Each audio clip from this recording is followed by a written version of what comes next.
I get itchier looking at a piece of gear that promises to turn your spare room into a mini golf sanctuary, but you're also thinking, what if I spend a few $100s and end up with something that takes up the whole hallway or collapses after a few swings?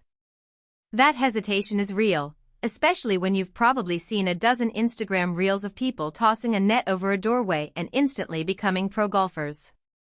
Link is in the description if you want to check the product details on Amazon, and I'm going to walk through what actually matters before you decide whether the KHAMPA Foldable Golf Enclosure Kit is worth the space it claims to save.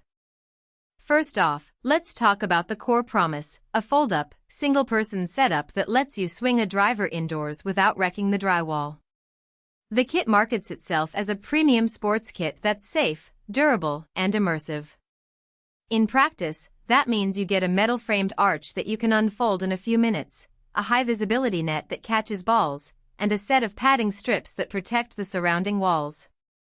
The whole thing folds flat enough to slide behind a couch or store in a closet when you're not using it, which is a huge plus for anyone living in an apartment or a house where a permanent golf cage would be overkill.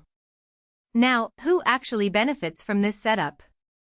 If you're a weekend golfer who wants to work on your swing between meetings, or a parent looking for a safe way to let the kids practice their mini driver without sending balls flying across the living room, this kit hits the sweet spot.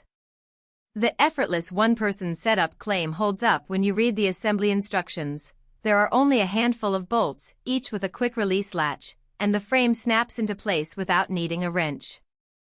I timed myself unfolding, securing the net, and tightening the final 2 bolts took about 8 minutes, which is fast enough that you can actually fit a practice session into a lunch break. On the flip side, if you're a serious golfer who wants to integrate launch monitors, high-speed cameras, or a full swing analysis system, you might find the enclosure a bit limiting. The frame is sturdy enough for recreational swings, but it isn't engineered for repeated, high-impact shots with a driver at full swing speed.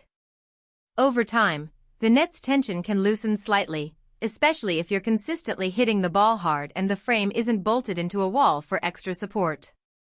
That's something to keep in mind if you plan on using it daily as a primary training tool rather than a supplemental practice aid.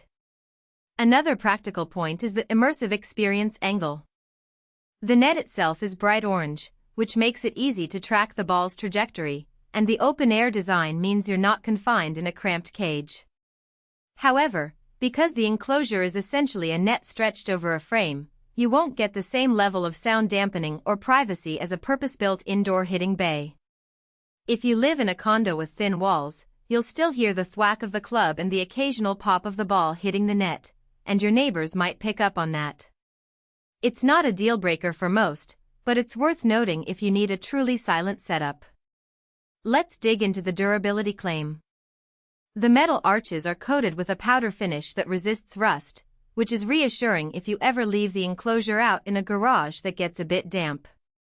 The net is made from high-tenacity polyethylene fibers, the kind you see in industrial safety barriers.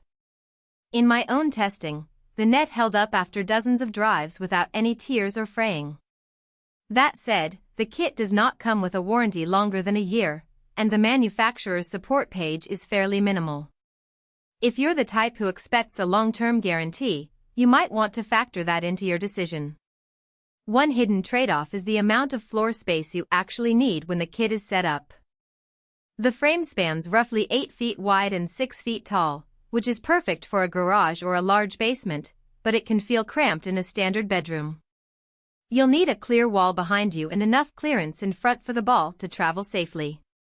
Some reviewers have pointed out that the base of the frame can tip if you accidentally bump it while swinging, so placing a non-slip mat underneath is a smart move. It's a small extra cost, but it prevents the enclosure from sliding and potentially damaging furniture.